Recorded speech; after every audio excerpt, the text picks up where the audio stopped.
Assamese education YouTube চেনেলটোলৈ আপোনালোক সকলোকে স্বাগতম জনাইছোঁ। এডি এক্সামৰ কাৰণে আছাম ডাইৰেক্ট ৰিক্ৰুটমেণ্টৰ এক্সামৰ কাৰণে আজি আচলতে এইটো ভিডিঅ'ত আপোনালোকে জানিব পাৰিব ক্লাছ 8ৰ অষ্টম শ্ৰেণীৰ যোনখন ইতিহাস আৰু ৰাজনীতি বিজ্ঞান আছে, ছ'চিয়েল ছায়েন্সৰ কিতাপ আছে, তাতে থকা প্ৰথম চেপ্টাৰটোৰ কুৱেশ্যন এনচাৰখিনি আপোনালোকে জানিব পাৰিব আৰু খুবেই ইম্পৰ্টেণ্ট ভিডিঅ' হয়। আপোনালোকে ভিডিঅ'টো সকলোকে শ্বেয়াৰ কৰি দিব আৰু যদি ভিডিঅ'টো চাই ভাল পায় চেনেলটো ছাবস্ক্ৰাইব কৰিব। চ' প্ৰথম পাঠটো আচলতে আৰম্ভ কৰিম। ইয়াতে আপোনালোকে দেখা পাইছে ইতিহাস আৰু ৰাজনীতি বিজ্ঞান অষ্টম শ্ৰেণীৰ পাঠ্যপুথি।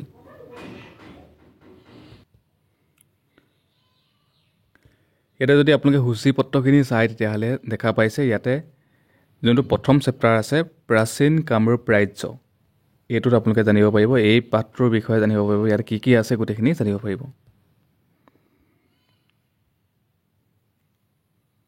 ইয়াতে আচলতে 13টা চেপ্টাৰ আছে, 13 নম্বৰ চেপ্টাৰলৈকে আছে। আপোনালোকে মই ভিডিঅ' দি যাবলৈ চেষ্টা কৰিম সদায়। চ' আপোনালোকে ক্লাছ 6, 7, 8, 9, 10লৈকে যিমানখিনি সমাজ বিজ্ঞান আছে গোটেইখিনি মই কভাৰ কৰিব চেষ্টা কৰিম। চ' ভিডিঅ'বিলাক চাই থাকিব। ইয়াতে আচলতে মই গোটেই পাঠটো আচলতে পঢ়ি নাযাওঁ এফালৰ পৰা, ডাইৰেক্ট যোনখিনি মেইন পইণ্ট হয় সেই পইণ্টখিনিহে আচলতে মই কৈ যাব চেষ্টা কৰিম। চ' আপোনালোকে প্ৰথম চেপ্টাৰটো এইটো দেখা পাইছেই, প্ৰাচীন কামৰূপ ৰাজ্য, পাঠ 1 নম্বৰ পাঠটো। ইয়াতে আপোনালোকে প্ৰাচীন কামৰূপ ৰাজ্যৰ ঐতিহাসিক পটভূমিৰ লগত পৰিচিত হ'ব, কামৰূপ ৰাজ্যৰ মহান শাসকসকলৰ বিষয়ে জানিব পাৰিব, প্ৰাচীন কামৰূপত ৰাজত্ব কৰা ৰাজবংশসমূহৰ বিষয়ে বিতংকৈ জানিব, সেই সময়ৰ প্ৰশাসনিক, ৰাজনৈতিক, অৰ্থ সামাজিক, ধৰ্মীয় ব্যৱস্থা আদিক সামৰিক পৰিৱেশৰ বিষয়ে আভাস পাব আৰু সমসাময়িক ভাৰতীয় ৰাজ্য আৰু ৰজাসকলৰ লগত প্ৰাচীন কামৰূপৰ সম্পৰ্কে বিষয়ে জানিব পাৰিব। এতিয়া মই মেইন পইণ্টকেইটা দেখাই দিছোঁ। ইয়াতে আপোনালোকে দেখা পাইছে, ইয়াতে প্ৰাচীন কামৰূপ ভাৰতবৰ্ষৰ এখন সমৃদ্ধিশালী ৰাজ্য আছিল। খ্ৰীষ্টীয় 10ম শতিকাত ৰচিত কালিকা পুৰাণত কামৰূপ ৰাজ্য কৰতোৱা নৈৰ পূবে আছিল বুলি উল্লেখ কৰি কৈছে যে ৰাজ্যখনৰ দৈৰ্ঘ্য আছিলে 100 যোজন 450 মাইল আৰু প্ৰস্থ আছিলে 30 যোজন 135 মাইল আৰু ইয়াৰ আকৃতি আছিলে ত্ৰিকোণাকাৰ, চ' ট্ৰেংগুল আকৃতিৰ আছিলে। প্ৰাচীন কামৰূপৰ কেন্দ্ৰত অৱস্থিত আছিল কামাখ্যা দেৱীৰ মন্দিৰ। 16শ শতিকাত ৰচনা কৰা যোগিনী তন্ত্ৰৰ মতে কামৰূপ ৰাজ্যৰ উত্তৰে আছিল কাঞ্চনজংঘা পৰ্বত, দক্ষিণে আছিল ব্ৰহ্মপুত্ৰ আৰু লাক্ষা বাংলাদেশ নদীৰ সংগমস্থলী আৰু পশ্চিমে আছিলে কৰতোৱা নদী আৰু পূবে আছিলে দিক্কৰ বাহিনী মানে দিক্ৰাই নদী আছিলে। আৰু এই গ্ৰন্থত কামৰূপ ৰাজ্যক 4টা ভাগ বা পীঠত বিভক্ত কৰিছে। সেই 4টা ভাগ হৈছে বা 4টা পীঠ হৈছে, সেইসমূহ হ'ল ৰত্নপীঠ, কামপীঠ, স্বৰ্ণপীঠ আৰু সৌমাৰপীঠ। খুবেই ইম্পৰ্টেণ্ট হয় এইটো, আপোনালোকে জানি থোৱাটো খুবেই ইম্পৰ্টেণ্ট হয় যে কামৰূপ ৰাজ্যক কেইটা ভাগত ভাগ কৰা হৈছিলে, 4টা ভাগত ভাগ কৰা হৈছিলে। সেই 4টা ভাগ হৈছে ৰত্নপীঠ, কামপীঠ, স্বৰ্ণপীঠ আৰু সৌমাৰপীঠ। আৰু আপোনালোকে এইকেইটা জানি থ'ব, এইকেইটা ৰাজ্যখনৰ দৈৰ্ঘ্য কিমান আছিলে, আগতে প্ৰস্থ কিমান আছিলে, তাৰপিছত ইয়াৰ আকৃতি কেনেকুৱা আছিলে আৰু প্ৰাচীন কামৰূপত কামাখ্যা মন্দিৰ ক'ত অৱস্থিত আছিলে, কেন্দ্ৰত অৱস্থিত আছিলে। তাৰপিছত 16শ শতিকাত ৰচনা কৰা যোগিনী তন্ত্ৰৰ মতে কামৰূপ ৰাজ্যৰ উত্তৰে কি আছিলে, পূবে কি আছিলে, পশ্চিমে কি আছিলে, দক্ষিণে কি আছে, এইটো পইণ্টত আপোনালোকে জানিব পাৰিব এইডোখৰত, ঠিক আছে। চ' মই PDF বনাই দি দিম, আপোনালোকে ধুনীয়াকৈ এবাৰ চাই ল'ব পাৰিব। মই মেইন পইণ্টকেইটা পঢ়ি ল'লোঁ, পঢ়ি পেলাই যোনকেইটা মেইন পইণ্ট হয় সেই পইণ্টকেইটা আচলতে আপোনালোকক দেখাই দিছোঁ। চ' নেক্সট পাঠলৈ গৈছোঁ, নেক্সট পেজলৈ গৈছোঁ আৰু আপোনালোকে এবাৰ চাই লওক। এইখন হৈছে তৃতীয় বৰ্মন দেৱৰ উলুবাৰী তাম্ৰলিপি। উলুবাৰী যোনখন তাম্ৰলিপি আছে সেই তাম্ৰলিপিখন এনেকুৱা দেখি পাইছে আপোনালোকে। এই তাম্ৰলিপিখন আপোনালোকে এবাৰ চাই ল'ব। তাৰপিছত নেক্সট পেজত যোনটো মেইন পইণ্ট আছে মই দেখাই দিছোঁ। ইয়াতে দেখা পাইছে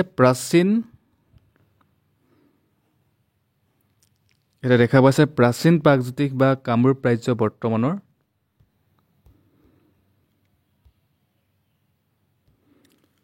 বৰ্তমানৰ ব্ৰহ্মপুত্ৰ উপত্যকা, ভূটান, উত্তৰ বংগ, বাংলাদেশ দেশৰ উত্তৰ আৰু পূব অংশ আৰু উত্তৰে তিব্বতীয় হিমালয়কে বিস্তৃত আছিল। এইটো মেইন পইণ্টটো, ঠিক আছে, এইটো মেইন পইণ্ট। যোনকেইটা মেইন পইণ্ট হয় সেইকেইটাই দেখাইছোঁ। তাৰপিছত নেক্সট পইণ্টত গৈছোঁ। কামৰূপ ৰাজ্যৰ মহান শাসকসকল। কামৰূপ ৰাজ্যৰ মহান শাসকসকল কোন কোন আছিলে আপোনালোকে এইডোখৰত জানিব পাৰিব। কামৰূপৰ প্ৰথমজন শাসক আছিলে মহীৰংগ দানৱ। এইটো কুৱেশ্যন খুবেই ইম্পৰ্টেণ্ট হয়, আহিয়ে থাকে। কামৰূপৰ প্ৰথমজন শাসক কোন আছিলে? মহীৰংগ দানৱ হৈছে কামৰূপৰ প্ৰথমজন শাসক। তাৰপিছত আহিলে নেক্সট, বৰ্তমানৰ গুৱাহাটী শ্বিলং পথৰ কাষৰ মৈৰাং পাহাৰ অঞ্চলত মহীৰংগ দানৱৰ ৰাজ্যৰ ৰাজধানী আছিলে। মহীৰংগ দানৱৰ ৰাজধানী ক'ত আছিলে বুলি ক'লে আপোনালোকে গম পাবই, মৈৰাং পাহাৰ অঞ্চলত আছিলে। গুৱাহাটী শ্বিলং পথৰ কাষৰ যোনখন মৈৰাং পাহাৰ অঞ্চল আছে তাতে আছিলে মহীৰংগ দানৱৰ ৰাজ্যৰ ৰাজধানী আছিলে। তেওঁ মৃত্যুৰ পাছত ক্ৰমে শতকাসুৰ, সম্বৰাসুৰ, ৰত্নাসুৰ, ঘটকাসুৰ কামৰূপৰ ৰজা হৈছিলে। মহীৰংগ দানৱৰ পাছত কোন কোন ৰজা হৈছিলে? শতকাসুৰ হৈছিলে, সম্বৰাসুৰ, ৰত্নাসুৰ, ঘটকাসুৰ কামৰূপৰ ৰজা হৈছিলে। তাৰপিছত পৰৱৰ্তী কালত নৰকাসুৰ কামৰূপৰ শাসক হৈছিল। তাৰপাছত হৈছিলে নৰকাসুৰ। আখ্যানসমূহৰ পৰা জনা যায় যে নৰকে প্ৰতিষ্ঠা কৰা বংশটোৰ প্ৰায় 25জন ৰজাই সুদীৰ্ঘকাল জুৰি কামৰূপৰ ৰাজত্ব কৰিছিল। নৰকে প্ৰতিষ্ঠা কৰা বংশটোৰ প্ৰায় 25জন ৰজাই সুদীৰ্ঘকাল জুৰি কামৰূপত ৰাজত্ব কৰিছিল। নৰকাসুৰে যোনটো নৰকে প্ৰতিষ্ঠা কৰা যোনটো বংশ আছিলে সেই বংশটোৰ 25জন ৰজাই কামৰূপত ৰাজত্ব কৰিছিলে। তাৰপিছত নেক্সট পইণ্টত গৈছোঁ। নৰক ৰজাৰ বিষয়ে কেইবাটাও আখ্যান পোৱা যায়। প্ৰায় সকলোবোৰ আখ্যানৰ মতে ভগৱান বিষ্ণুৱে বৰাহ অৱতাৰত ধৰিত্ৰীৰ গৰ্ভত স্থিত হয় আৰু ত্ৰেতা যুগৰ মাজভাগত ধৰিত্ৰীৰ সন্তান ৰূপে জন্ম লাভ কৰে। ধৰিত্ৰী বা ভূমিৰ পৰা জন্ম হোৱা হেতুকে নৰকক ভৌম বোলা হৈছিল। চ' নৰকক কি বোলা হৈছিলে? খুবেই ইম্পৰ্টেণ্ট হয়, ভৌম বোলা হৈছিলে। আৰু কিয় কোৱা হৈছিলে ভৌম বুলি? ধৰিত্ৰীৰ গৰ্ভত স্থিত হৈ বা ত্ৰেতা যুগৰ মাজভাগত ধৰিত্ৰীৰ সন্তান ৰূপে লাভ কৰে। ধৰিত্ৰী বা ভূমিৰ পৰা জন্ম হোৱা বাবে তেওঁক বা জন্ম হোৱা হেতুকে নৰকক ভৌম বোলা হৈছিলে। আৰু তেওঁ প্ৰতিষ্ঠা কৰা বংশটোক ভৌম নৰক বংশ আখ্যা দিয়া হৈছিল। যোনটো নৰকে প্ৰতিষ্ঠা কৰা বংশটোৰ নাম আহিলে আপোনালোকে গম পাবই, ভৌম নৰক বংশ বা ভৌম বোলা হয়, ঠিক আছে। উল্লেখযোগ্য যে পৰৱৰ্তী কালৰ বৰ্মন, শালস্তম্ভ আৰু পাল বংশৰ ৰজাসকলে নিজকে এই বংশৰ লোক বুলি পৰিচয় দি ভগৱান বিষ্ণুৰ বংশৰূপে নিজকে প্ৰতিষ্ঠা কৰিছিল। ইয়াত থকা মেইন পইণ্টকেইটা আপোনালোকে ধৰিব পাৰিলেই। মই নোট বনাই থোৱা আছে, আপোনালোকক মই PDF বনাই দি দিম, আপোনালোকে কোনো ধৰণৰ চিন্তা কৰিব নালাগে। আজি প্ৰথম পাঠটোহে। নেক্সট এতিয়া আহিলে ভগদত্ত।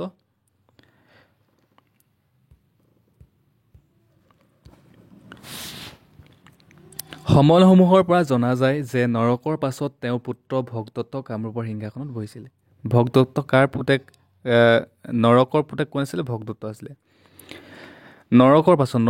নৰকৰ মৃত্যুৰ পাছত তেওঁৰ পুত্ৰ ভগদত্ত হৈছিলে কামৰূপৰ সিংহাসনত বহিছিলে। মহাভাৰতৰ কেইবাটাও অধ্যায়ত ভগদত্তৰ বীৰত্বৰ কাহিনী বৰ্ণনা পোৱা যায়। প্ৰবাদ মতে ভগদত্তই তেওঁৰ জীয়ৰী ভানুমতীক দুৰ্যোধনলৈ বিয়া দিছিলে। আৰু গুৱাহাটীৰ যোনটো দীঘলী পুখুৰী আছে, ভগদত্ত ৰজাই ভানুমতীৰ স্বয়ম্বৰৰ সময়ত খন্দাইছিলে বুলি প্ৰবাদ আছে।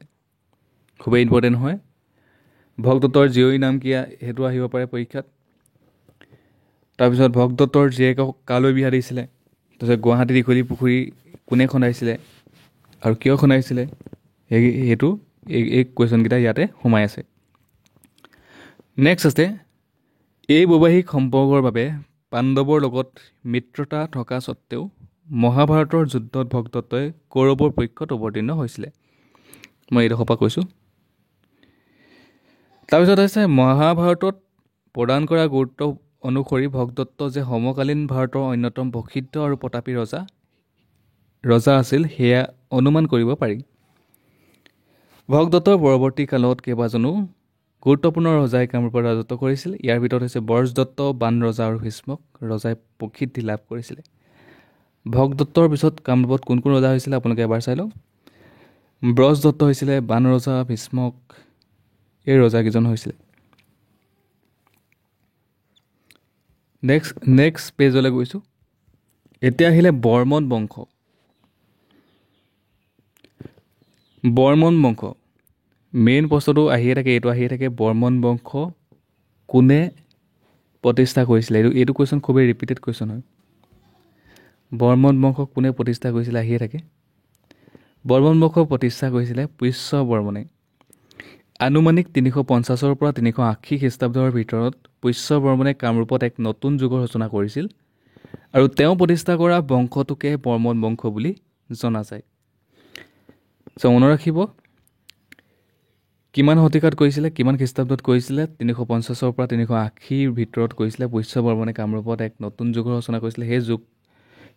সেই বৰ্মন বংশটোক কোনে প্ৰতিষ্ঠা কৰিছিলে? পুষ্য বৰ্মনে কৰিছিলে। পুষ্য বৰ্মন বিখ্যাত গুপ্ত সম্ৰাট সমুদ্ৰগুপ্তৰ সমসাময়িক আছিলে। বাংলাদেশৰ নিধানপুৰ তাম্ৰলিপিত তেওঁ বহুগুণে বিভূষিত বুলি উল্লেখ কৰিছে। বাংলাদেশত যোনখিনি তাম্ৰলিপি পায় তাতো তেওঁৰ নাম উল্লেখ কৰা আছে। পুষ্য বৰ্মনে প্ৰতিষ্ঠা কৰা বংশৰ ৰজাসকলে সগৌৰৱে প্ৰায় 300 বছৰ জুৰি কামৰূপত শাসন কৰিবলৈ সক্ষম হৈছিলে। পুষ্য বৰ্মনে প্ৰতিষ্ঠা কৰা যোনখিনি বংশৰ যোনখিনি ৰজা আছিলে তেওঁলোকে কামৰূপত 300 বছৰ ৰাজত্ব কৰিছিলে। বৰ্মন বংশৰ ৰজাসকলে আচলতে কামৰূপত 300 বছৰ 300 years ৰাজত্ব কৰিছিলে। নেক্সট আছে পুষ্য বৰ্মনৰ মৃত্যুৰ পিছত আনুমানিক 380 পৰা 405 খ্ৰীষ্টাব্দৰ সময়ছোৱাত তেওঁৰ পুত্ৰ সমুদ্ৰ বৰ্মনে ৰাজত্ব কৰিছিলে। পুষ্য বৰ্মনৰ পুত্ৰ আছিলে সমুদ্ৰ বৰ্মন।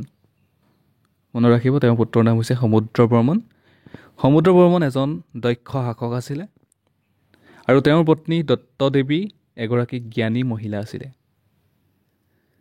আৰু সমুদ্ৰ বৰ্মনৰ পত্নীৰ নাম আছিলে দত্ত দেৱী আৰু তেওঁ এগৰাকী জ্ঞানী মহিলা আছিলে। নেক্সট আছে সমুদ্ৰ বৰ্মনৰ পৰৱৰ্তী ৰজা প্ৰথম বল বৰ্মনে আনুমানিক 405 পৰা 420 খ্ৰীষ্টাব্দলৈ কামৰূপত শাসন কৰিছিল। সমুদ্ৰ বৰ্মনৰ পৰৱৰ্তী ৰজা প্ৰথম বল বৰ্মনে আনুমানিক 405 পৰা 420 খ্ৰীষ্টাব্দলৈ কামৰূপত শাসন কৰিছিল। বহু ইতিহাসবাদৰ মতে এওঁৰ দিনত কামৰূপ আৰু কাশ্মীৰৰ মাজত এক মধুৰ সম্পৰ্ক গঢ়ি উঠিছিলে আৰু কলহনে ৰচনা কৰা বিখ্যাত গ্ৰন্থ ৰাজতৰংগিনীত উল্লেখ আছে যে কাশ্মীৰৰ ৰজা মেঘবাহন কামৰূপৰ ৰাজকুমাৰী অমৃতপ্ৰভাৰ স্বয়ম্বৰলৈ আহিছিল আৰু আন ৰজাৰ উপস্থিতিত অমৃতপ্ৰভাৰ বৰ মাল্য গ্ৰহণ কৰিছিলে। ইয়াতে যদি চাই ৰাজতৰংগিনী কোনে ৰচনা কৰিছিলে সেইটো আহিব পাৰে পৰীক্ষাত। ৰাজতৰংগিনী কোনে ৰচনা কৰিছিলে? কলহনে ৰচনা কৰা বিখ্যাত গ্ৰন্থখন হৈছে ৰাজতৰংগিনী। তাৰপিছত এইকেইটাও ইম্পৰ্টেণ্ট হয়, এইডোখৰলৈকে যিমানখিনি মই ক'লোঁ।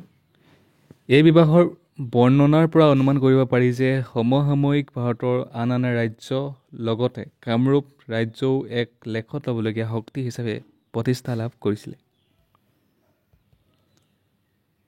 নেক্সট আছে বল বৰ্মনৰ পৰৱৰ্তী কামৰূপৰ শাসকসকল আছিল কল্যাণ বৰ্মন আছিলে, তাৰপিছত মহেন্দ্ৰ বৰ্মন, ভূতি বৰ্মন ওৰফে মহাভূত বৰ্মন, চন্দ্ৰমুখ বৰ্মন আৰু ভাস্কৰ বৰ্মন। বল বৰ্মনৰ পৰৱৰ্তী কামৰূপৰ শাসকসকল হৈছে কল্যাণ বৰ্মন, মহেন্দ্ৰ বৰ্মন, ভূতি বৰ্মন ওৰফে মহাভূত বৰ্মন, চন্দ্ৰমুখ বৰ্মন আৰু ভাস্কৰ বৰ্মন। উল্লেখযোগ্য যে ভাস্কৰ বৰ্মন অবিবাহিত আছিলে আৰু তেওঁক কুমাৰ ৰজা বোলা হৈছিলে। এইটো কুৱেশ্যন আহি থাকে, কোনজন ৰজাক কুমাৰ ৰজা বুলি কোৱা হয়? ভাস্কৰ বৰ্মনক কোৱা হয় কুমাৰ ৰজা বুলি কোৱা হয় আৰু তেওঁ অবিবাহিত আছিলে। ভাস্কৰ বৰ্মনে এক দীঘলীয়া সময় কামৰূপত শাসন কৰিছিলে। তেওঁৰ ৰাজত্বকাল প্ৰাচীন কামৰূপৰ ইতিহাসৰ এক অন্যতম গৌৰৱময় অধ্যায়। 594 খ্ৰীষ্টাব্দত ভাস্কৰ বৰ্মনৰ সিংহাসনত আৰোহণৰ পৰা এক নতুন যুগৰ সূচনা হৈছিল, যাক ভাস্কৰাব্দ বা কামৰূপী চন বোলা হয়। ভাস্কৰ বৰ্মনে যোনকেইটা বছৰত কৰিছিলে সেইটোক কোৱা হয় ভাস্কৰাব্দ বা কামৰূপী চন বোলা হৈছিলে। তেওঁৰ ৰাজত্ব কালৰ অনেক গুৰুত্বপূৰ্ণ ঘটনাৰ ভিতৰত উত্তৰ ভাৰতৰ প্ৰতাপী ৰজা হৰ্ষবৰ্ধনৰ লগত হোৱা গভীৰ সম্পৰ্ক আৰু চীনা পৰিব্ৰাজক হিউৱেন-চাঙৰ কামৰূপ ভ্ৰমণ উল্লেখযোগ্য। আৰু এইটো আহি থাকে ভাস্কৰ বৰ্মনৰ দিনত কামৰূপলৈ কোন আহিছিলে? চীনা পৰিব্ৰাজক জন কোন আছিলে? হিউৱেন-চাং আহিছিলে ভাস্কৰ বৰ্মনৰ ৰাজত্বৰ কালত। এতিয়া আহিলে শালস্তম্ভ বংশ। খুবেই ইম্পৰ্টেণ্ট হয় এইটো।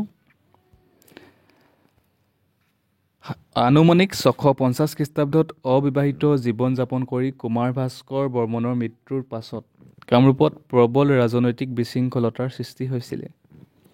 এই ৰাজনৈতিক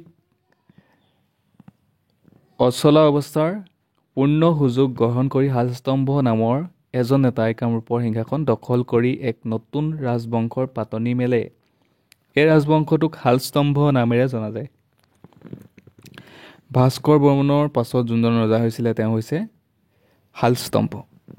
ঠিক আছে, শালস্তম্ভ নামৰ এজন নেতাই কামৰূপৰ সিংহাসন দখল কৰিছিলে আৰু এক নতুন বংশৰ পাতনি মেলিছিলে। আৰু এই বংশটোক কোৱা হৈছিলে শালস্তম্ভ বংশ বুলি কোৱা হৈছিলে। নেক্সট আছে শালস্তম্ভ বংশৰ ৰজাসকলৰ ভিতৰত শ্ৰী হৰ্ষদেৱৰ ৰাজত্বকালত প্ৰাচীন কামৰূপৰ গৌৰৱোজ্জ্বল অধ্যায়।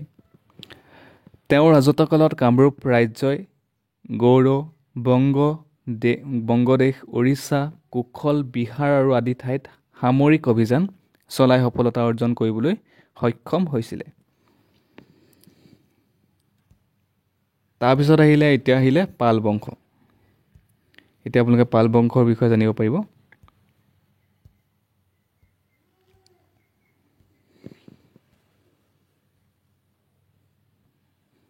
পাল বংশ।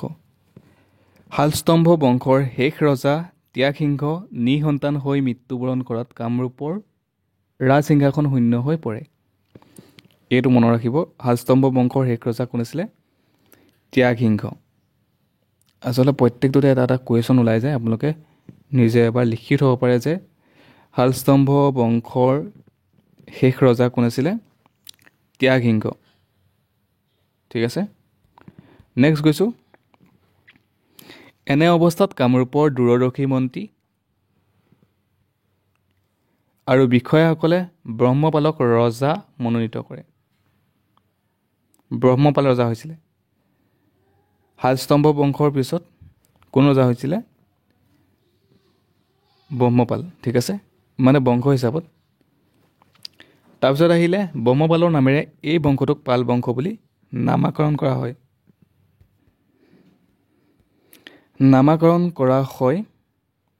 আৰু প্ৰায় 150 বছৰ ধৰি কামৰূপত পাল বংশৰ ৰজাসকলে শাসন কৰিছিলে। ঠিক আছে, পাল বংশৰ ৰজাসকলে কিমান বছৰ ৰাজত্ব কৰিছিলে? কিমান বছৰ শাসন কৰিছিলে কামৰূপত? 150 বছৰ, 150 years ৰাজত্ব কৰিছিলে।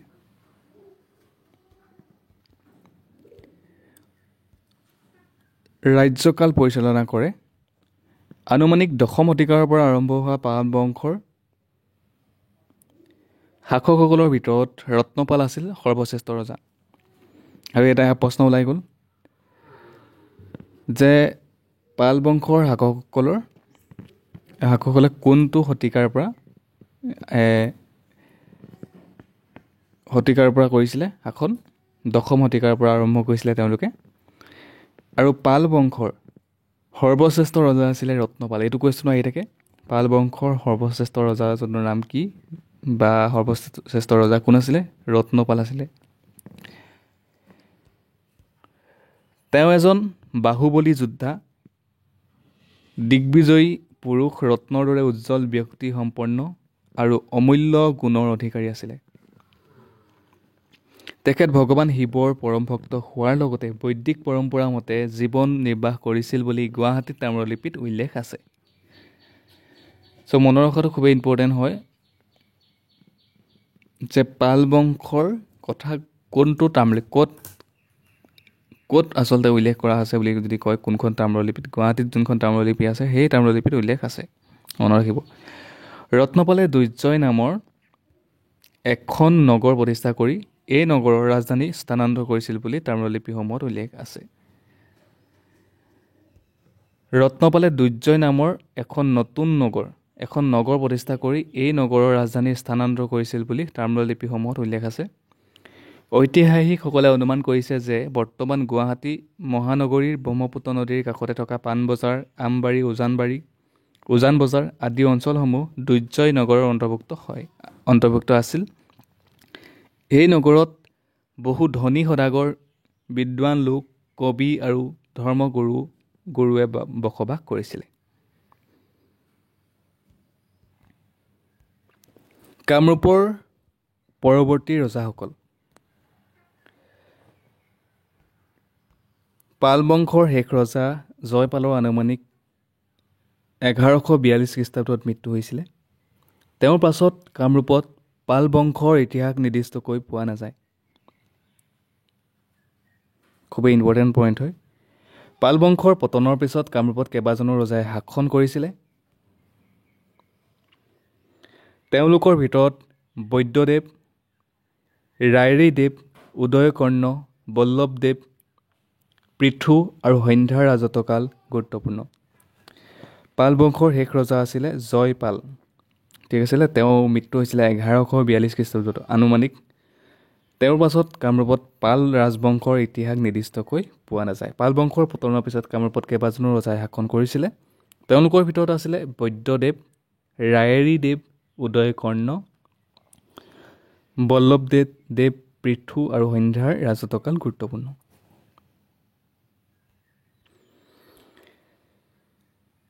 এতিয়া আছে কামৰূপ ৰাজ্যৰ প্ৰশাসন ব্যৱস্থা। প্ৰশাসন ব্যৱস্থা কেনেকুৱা আছিলে? কামৰূপ ৰাজ্যৰ প্ৰশাসন ব্যৱস্থা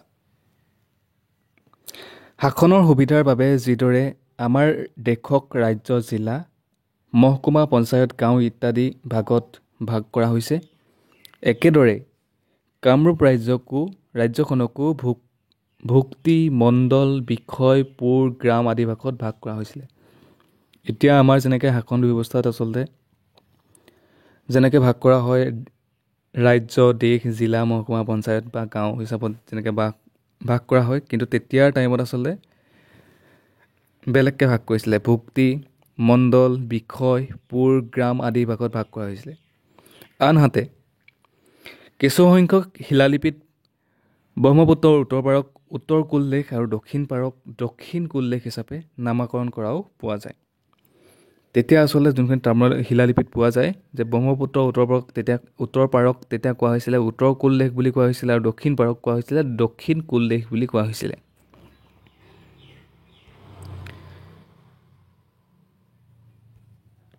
প্ৰাচীন কামৰূপ ৰাজ্যত ৰাজতান্ত্ৰিক শাসন ব্যৱস্থাৰ প্ৰচলন আছিলে।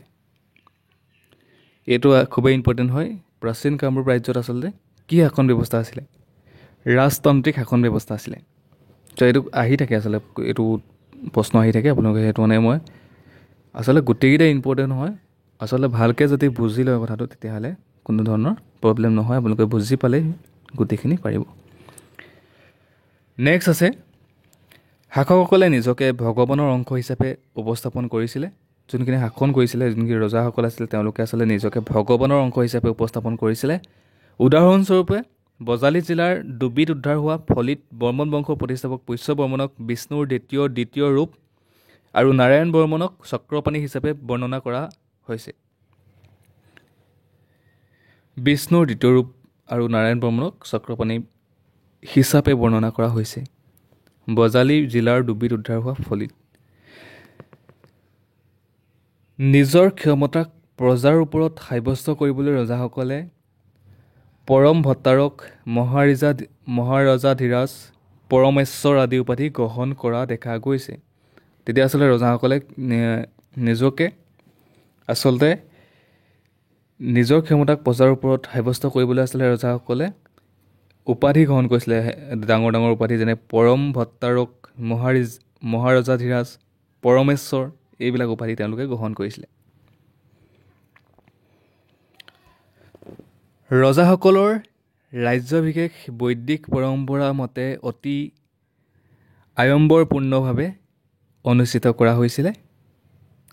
এই অনুষ্ঠানত কৰতলীয়া ৰজা, পুৰোহিত, সম্ভ্ৰান্ত লোক আৰু আন ৰাজ্যৰ নৃপতিসকলকো নিমন্ত্ৰণ কৰা হৈছিলে। তাম্ৰলিপিসমূহত কামৰূপৰ ৰজাসকলক হিন্দু দেৱতা ইন্দ্ৰ, হৰ, বিষ্ণু, বৰুণ, অগ্নি, কুবেৰ আৰু ৰাণীসকলক অদিতি, লক্ষ্মী আদিৰ সৈতে তুলনা কৰা দেখা যায়। যোনখিনি তাম্ৰলিপি আছে, তাম্ৰলিপিসমূহত আচলতে দেখা যায় কামৰূপৰ ৰজাসকলক হিন্দু দেৱতা ইন্দ্ৰ, হৰ, বিষ্ণু, বৰুণ, অগ্নি, কুবেৰ আৰু ৰাণীসকলক অদিতি, লক্ষ্মী আদিৰ সৈতে তুলনা কৰা দেখা যায়। তাম্ৰলিপিসমূহ আপোনালোকে চাবগৈ, তাতে যদি চাই পঢ়িবলৈ পাব বহুতখিনি কথা। এখন তাম্ৰলিপি ইয়াতে দিয়া আছে, আপোনালোকে এবাৰ চাই লওক।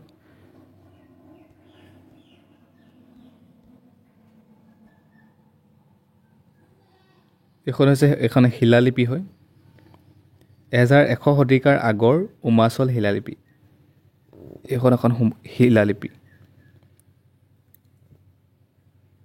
আচলতে শিলত খোদিত কৰি লিখা হৈছে ইয়াতে গোটেইখিনি। নেক্সট পেজটোত কামৰূপৰ প্ৰশাসনিক ব্যৱস্থাত মন্ত্ৰী পৰিষদৰ বিশেষ ভূমিকা আছিলে।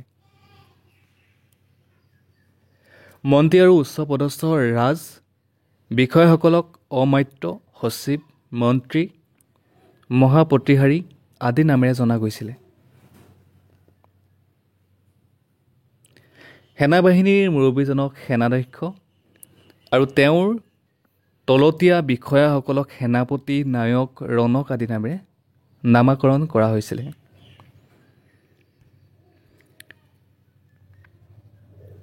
এইবিলাক নালাগে আচলতে, এইবিলাক ক্ৰিয়াকলাপ হয়। নেক্সট আছে কামৰূপৰ সেনাবাহিনী যুদ্ধৰ ক্ষেত্ৰত পাৰদৰ্শিতা প্ৰদান কৰিবলৈ সক্ষম হৈছিলে। মিনহাজ চিৰাজে কামৰূপৰ চিপাহীসকল বিচক্ষণ যুঁজাৰু আছিল বুলি অভিহিত কৰিছে। কামৰূপৰ সেনাবাহিনীৰ যুদ্ধৰ ক্ষেত্ৰত পাৰদৰ্শিতা প্ৰদৰ্শন কৰিবলৈ সক্ষম হৈছিলে মিনহাজ চিৰাজে।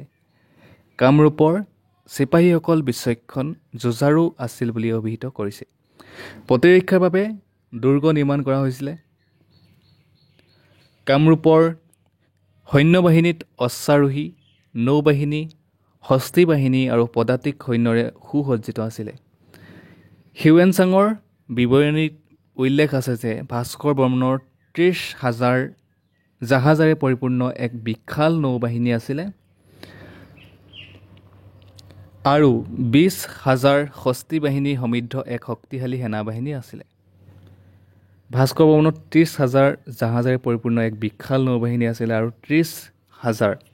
20,000 হস্তী বাহিনী সমৃদ্ধ এক শক্তিশালী সেনাবাহিনী আছিলে। ভাস্কৰ বৰ্মনৰ ৰাজত্বকালত কেইবাটাও মন্দিৰ নিৰ্মাণ কৰা হৈছিলে। সেই কালত কামৰূপ ৰাজ্য শিক্ষাৰ অন্যতম কেন্দ্ৰ হিচাপে প্ৰতিষ্ঠা লাভ কৰিছিলে।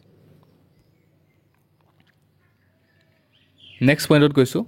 ভিডিঅ'টো খুবেই দীঘলীয়া হ'ব, কাৰণ ইয়াতে 1 নম্বৰ যোনটো পাৰ্ট আছে, সেই পাৰ্টত যিমানখিনি আছে গোটেইখিনি আচলতে কভাৰ কৰিবলৈ চেষ্টা কৰোঁ, যাতে পাৰ্টকৈ ভিডিঅ' বনাই দিবলগীয়া নহয়, এটা ভিডিঅ'তে গোটেইখিনি যাতে সম্পূৰ্ণ হয়। এতিয়া গৈছোঁ প্ৰাচীন কামৰূপ ৰাজ্যৰ ভূমি ৰাজহ ব্যৱস্থা। প্ৰাচীন কামৰূপ ৰাজ্যৰ ভূমি ৰাজহ ব্যৱস্থা কেনেকুৱা আছিলে সেইটো জানিব পাৰিব। ৰাজ্যৰ সমগ্ৰ ভূমি ৰজাৰ অধীন আছিল। আচলতে সেইটো টাইমত আচলতে কাৰো নিজৰ মাটি নাছিলে, ৰজাৰ অধীনত আছিলে সেই মাটিখিনি। ৰজাই এই ভূমি প্ৰয়োজন অনুসাৰে ব্ৰাহ্মণ, ধৰ্মানুষ্ঠান আদিলৈ দান হিচাপে আগবঢ়াইছিলে। এতিয়ালৈকে যিমানবোৰ শিলালিপি আৰু তাম্ৰলিপি উদ্ধাৰ হৈছে তাৰে অধিকাংশতেই এনেধৰণৰ দানৰ তথ্য লিপিবদ্ধ কৰা দেখা যায়। এনে ভূমিক দেৱোত্তৰ, ব্ৰহ্মোত্তৰ, ধৰ্মোত্তৰ, অগ্ৰহাৰ আদি নামেৰে জনা গৈছিলে। ভূমি ৰাজহ আছিলে ৰাজ্যৰ আয়ৰ অন্যতম উৎস আছিলে। তাৰপিছত নেক্সট গৈছোঁ। আৰু তেতিয়া আচলতে ভূমি ৰাজহ আছিলে ৰাজ্যৰ আয়ৰ অন্যতম উৎস আছিলে, এইটো মনত ৰাখিব। এই ৰাজহ নগদ ধন অথবা সামগ্ৰীৰ মাধ্যমত সংগ্ৰহ কৰা হৈছিলে, মানে কিবা এটা বস্তু দি পেলাই কিবা এটা লৈছিলে, তেনেকুৱা সলনাবলী হৈছিলে। দান দিয়া ভূমিক কৰ সংগ্ৰহৰ পৰা ৰেহাই দিয়া হৈছিলে। ৰজাই যোনখিনি দান দিছিলে ভূমি, সেই ভূমিৰ পৰা আচলতে কোনো ধৰণৰ কৰ লোৱা নাছিলে।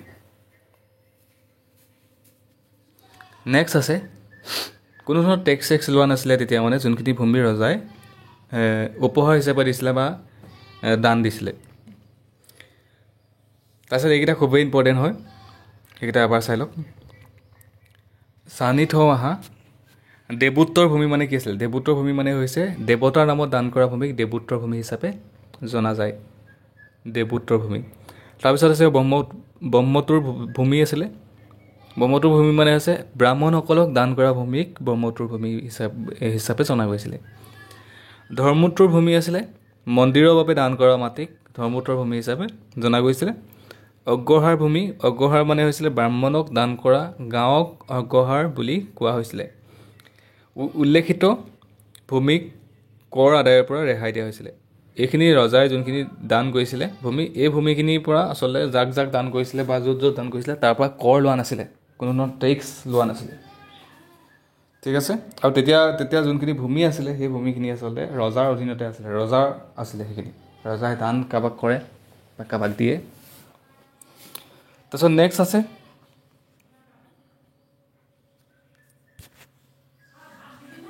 প্ৰাচীন কামৰূপ ৰাজ্যৰ সমাজ ব্যৱস্থা কেনেকুৱা আছিলে। খুবেই ইম্পৰ্টেণ্ট হয়, তেতিয়া সমাজ ব্যৱস্থা কেনেকুৱা আছিলে সেইটো জানিব পাৰিব।